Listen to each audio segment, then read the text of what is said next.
మహర్షి పుట్టినరోజు. ఈరోజు గురువుని ఆరాధించే రోజు.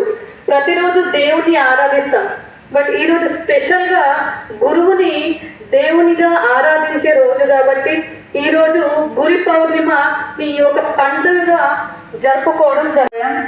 ముందుగా అందరికీ గురు పౌర్ణిమ శుభాకాంక్షలు. గురు పౌర్ణిమ అనగానే మనకు ఫస్ట్ గుర్తుకొచ్చేది ఆషాఢ మాసం. ఆషాఢ మాసంలో ఫస్ట్ వచ్చేది ఆషాఢ శుద్ధ పౌర్ణమి. దీన్నే వ్యాస పౌర్ణమి అని కూడా పిలుస్తారు. వేద వ్యాసుడు ఫస్ట్ తన యొక్క శిష్యులకు తన యొక్క జ్ఞానాన్ని పెంపొందించడం ద్వారా అప్పటి నుంచి గురువుగా బోధించి మనకి గురు పౌర్ణిమని జరుపుకోవడం జరుగుతుంది. కాబట్టి ఉపాధ్యాయులు కానీ పెద్దలకు కానీ గురువులకు కానీ గౌరవించడం మన సాంప్రదాయం. మనం ఏ స్టేజ్కి వెళ్ళినా ఎక్కడికి వెళ్ళినా ఫస్ట్ గౌరవించాల్సింది మనకు విద్యా విభూతి నేర్పిన మన గురువు గారికి. కాబట్టి అందరూ అదే మార్గంలో వెళ్ళాలి. ఎప్పుడు గురువు గారు మన మంచి మార్గంలో వెళ్ళాలని గుర్తిస్తారు. కాబట్టి అందరూ మంచి మార్గంలో వెళ్ళాలని ఆశిస్తున్నాను. ధన్యవాదాలు. ముందుగా గురువులందరికీ గురు పౌర్ణిమ శుభాకాంక్షలు. ఏంటి గురు పౌర్ణిమ అంటే? గురువు. గురువు ఎవరు? గురువు అంటే ఎవరు? గురుర్ బ్రహ్మ, గురుర్ విష్ణువు, గురుర్దేవో మహేశ్వర. అంటే బ్రహ్మ, విష్ణు, మహేశ్వరుడు కలిసిన రూపమే గురువు.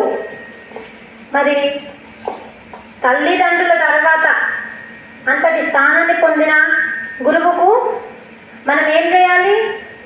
ఎప్పుడూ రుణపడి ఉండాలి.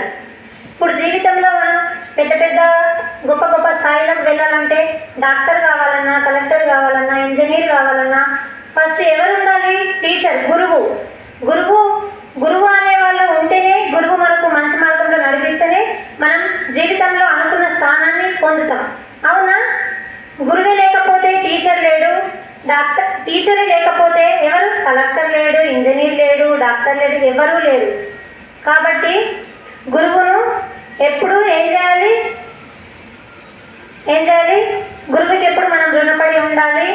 మనము గురువుని ఎప్పుడు దైవంగా భావించాలి. మనకు థర్డ్ క్లాస్లో ఒక లెసన్ కూడా ఉంది, ప్రత్యక్ష దైవాలు.